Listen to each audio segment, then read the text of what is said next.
Last night, I put out an article in my Times of India blog in which I said that the estimate of this particular pandemic needs to be toned down. It needs to be really brought down in terms of severity.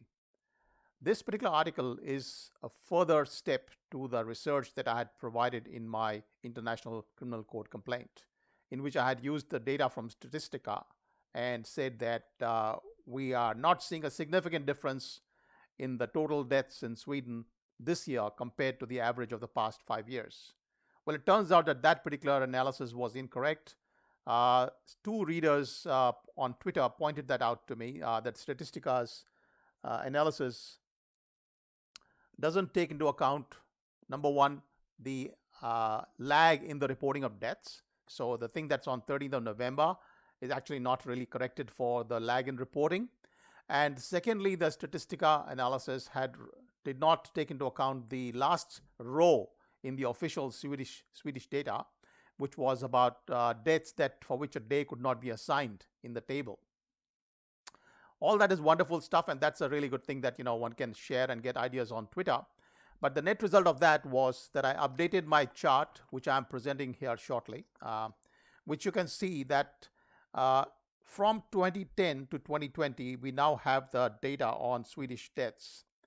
And it has basically, the population of Sweden has grown 7% or so in these 10 years.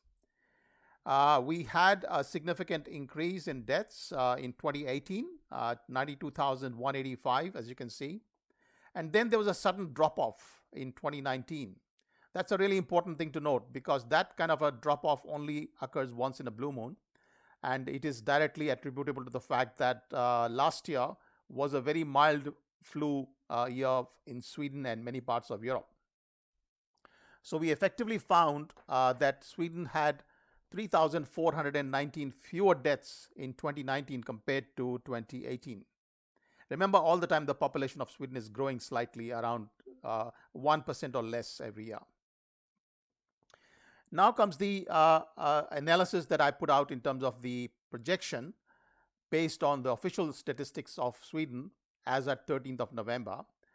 I controlled it to an extent possible for underreporting. As you can see it, I've got it on a blog. I'll provide a link below. You can go and check it for yourself. After that, I also corrected the error of the days, where the deaths were not on a particular day, the unknown day of the death.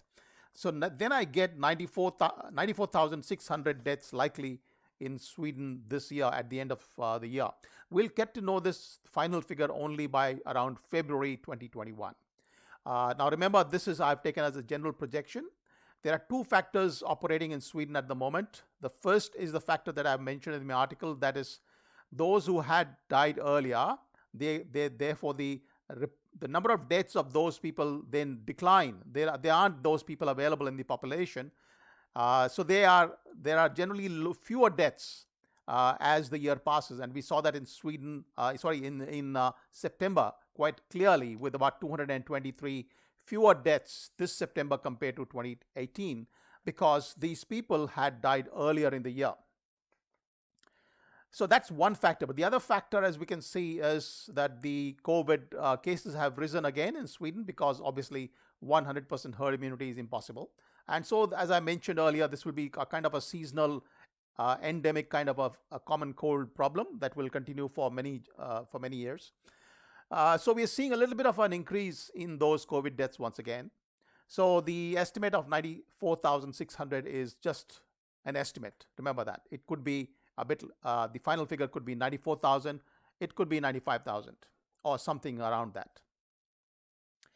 But now comes the more important part of the analysis, which is that the 3,400 deaths that were, so we cannot compare this figure of 94,600 to the last year, because last year was a very mild flu season.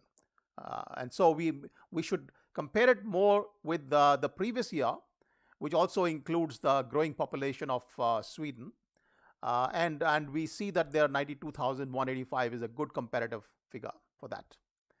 And then what happens is we find that these 3,419 fewer deaths that took place in 2019 it is very obvious to me that these people escaped death last year because they didn't get the flu. They were the very elderly people, many of them. But this year, they were already very vulnerable. And when the COVID came, they caught it and they died. So what we're seeing here is basically that people who would have died otherwise anyway in 2019 maybe, if they had a normal flu year, or would have died in 2020 anyway, they've simply died this year because of COVID. Now the total difference between the 2018 and 2020 estimated death is around 2,400 extra deaths in Sweden this year.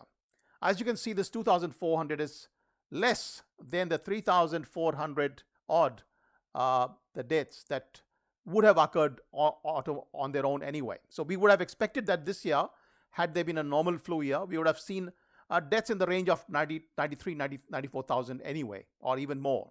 Okay, so that is the kind of estimation we need to keep in mind. If we combine these factors, what we see is that there is practically no evidence that this pandemic has been in any way more serious than the seasonal flu. So let us say the seasonal flu had come this year, it would have killed around 94,000 people in Sweden anyway. Now we had COVID, it's killing around 95,000. So there's practically no difference, in my view, between COVID's fatality rates and that of the seasonal flu. The other point I want to sort of emphasize here, I want to discuss briefly, is why do I consider Sweden to be the kind of gold standard for this kind of analysis? I really don't want to consider analysis in other parts of the world, and I know that that will be pretty similar. The results will be pretty much similar, that there's hardly any extra deaths in UK, USA, India, whatever, this year compared to the previous years. But Sweden is very important because they did not have lockdowns. And so it's not contaminated with the additional deaths that have occurred all over the world due to lockdowns. We have significant evidence of extra suicides in India, extra people being actually killed while walking back home from due to the lockdowns. There's were the police atrocities and brutalities, and there would be obviously in many cases heart attacks that not presented to the hospitals in time because people are afraid. I've discussed all that in my ICC complaint. So there's enormous amount of evidence that millions of people would have potentially lost their lives this year, or in the coming years they would lives would be shortened because of the lockdowns. So we got to exclude the lockdown countries from this analysis and only focus on Sweden, which had no crimes, as I call them, no crimes against humanity. They were simply voluntary measures, and therefore Sweden becomes the benchmark. But remember also one more thing, Sweden's data are not comparable with other countries. One of the most important things we know about this virus is that it affects the elderly the most. And we should be very aware that Sweden has around 20% of its population is over the age of 65. That's a huge number. 1 in every 5 person is over 65. In comparison, India has only 6.4% of its population over the age of 65. So you can see what a dramatic difference, in terms of the expected mortality in India versus Sweden. So in India, we would not expect very significant death rates anyway, in addition to the fact that they have a fair bit of cross-reactivity, trained immunity, and the use of HCQ and other medicines, which I've already discussed in the article. So in comparison, let's say Australia has a 15% people over the age of 65. So even Australia, I would expect far fewer deaths due to COVID, even if nothing was done, absolutely nothing was done, than in the case of Sweden. But I think the most important point that's come out of all this is that I'm finding it very hard to identify that there has actually been a big pandemic of any sort. I initially thought, if you remember, that this would be in the range of Asian flu or Hong Kong flu. I mean, there was all this stuff about the Spanish flu, but that's been completely ruled out long ago. But even Asian flu and Spanish and the Hong Kong flu, they were much worse than what this was turning out to be. So as the data for 2020 comes in all over the world, let's keep our eyes peeled for Sweden. And once we have the final Swedish figure, I think we can conclusively say whether this was a real pandemic or just one of those imaginary pandemics that epidemiologists are constantly conjuring from their models. This could be one of those fake pandemics as well. If it's not much worse than let's say the common flu, if you can't identify a signal or a trace in terms of the deaths in Sweden because of this pandemic, then we need to declare this was a fake pandemic. So there we are. I just thought I'll update personally this whole thing and for a walk, and I'll talk to you later. Thank you. Bye.